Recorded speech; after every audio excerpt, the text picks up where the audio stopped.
tairay antsoavo ampitaina ho anigasy misy fomba ratsy mitatao dangereux oasianao sanatiny olombelony tsy biboka osena raha mahandratsy mahay ny profitena vehivavina tanory io na lehibena kely io ahodina tsy miera tao afera mateo razako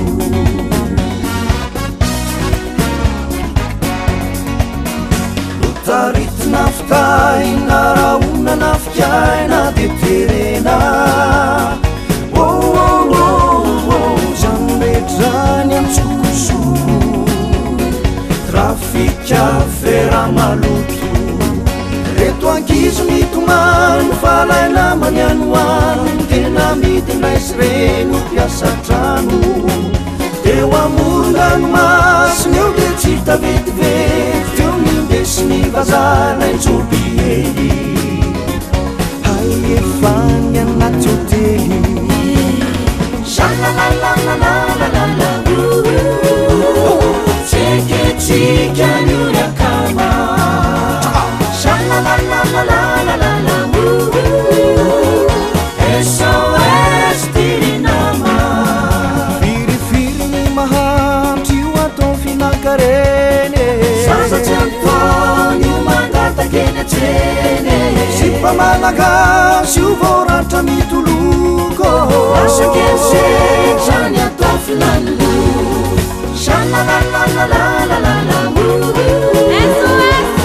SOS tirinama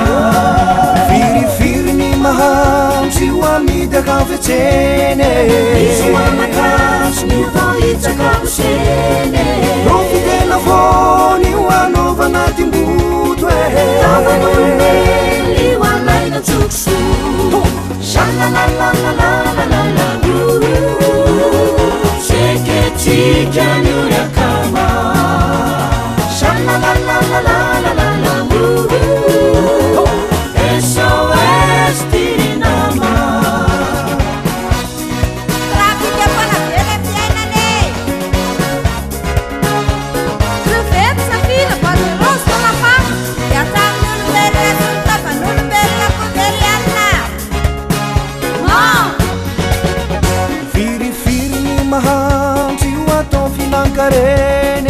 sasatsy antony io mangatakeny atseny sipamalagasy io voratra mitoloko asakesetrany atao filanilo shalalalalalalalala